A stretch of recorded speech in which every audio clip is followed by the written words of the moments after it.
ទ្រឹស្ដីយន្តហោះចម្បាំង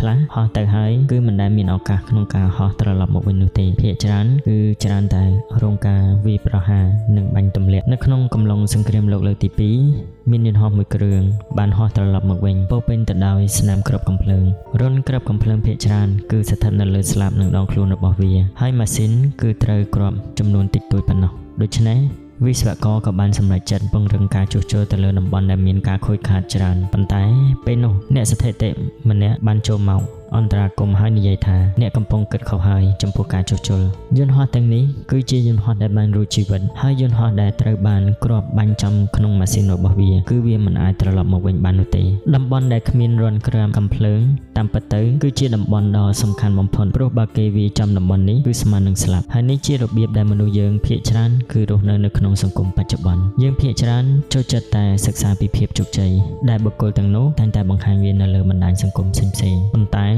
យើងមិនដែលអើពើតតែសោះនឹងមនុស្សរាប់ពាន់នាក់ដែលបានធ្វើរឿងដូចគ្នាហើយបានបរាជ័យយ៉ាងស្ងៀមស្ងាត់អ្នកដែលបរាជ័យមិនមែនដោយសារពួកគេខ្វះការខិតខំប្រឹងប្រែងនោះទេពួកគេបរាជ័យដោយសារតែកំហុសធ្ងន់ធ្ងរមួយគឺពួកគេបានព្យាយាមរុញច្រានខ្លួនឯងឲ្យធ្វើតាមបុគ្គលដែលពួកគេបានឃើញទាំងមិនដឹងអំពីវិធីដូច្នេះជំនួសឲ្យការសួរថាតើខ្ញុំទទួលបានជោគជ័យដោយរបៀបណាសាកល្បងសួរសំណួរនេះសិនតើខ្ញុំបរាជ័យដោយរបៀបណាតើខ្ញុំគួរជៀសវាងអ្វីខ្លះទោះបីក្នុងតម្លៃណាក៏ដោយចំពោះរឿងលុយកាក់កុំកសាងជីវិតតាមអ្វីដែលលើសពីសមត្ថភាពរបស់ខ្លួនដើម្បីឲ្យមនុស្សជុំវិញអ្នកមើលឃើញថាអ្នកពិតជាអស្ចារ្យហើយនៅក្នុងទំនាក់ទំនងកុំរងចាំរហូតដល់អ្នកខកចិត្តទើបបង្កើតទំនាក់ទំនងល្អមួយហើយនៅក្នុងជីវិតកុំធ្វើការសម្រេចចិត្តធំៗ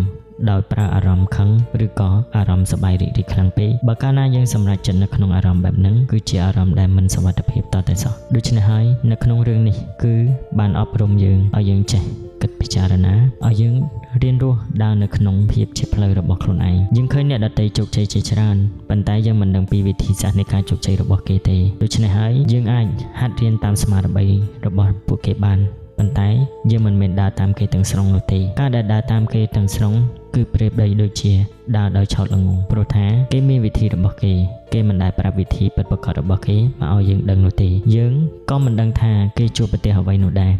ដូច្នេះហើយយើងកុំមើលតែចំណុចលេចធ្លោរបស់គេព្រោះអី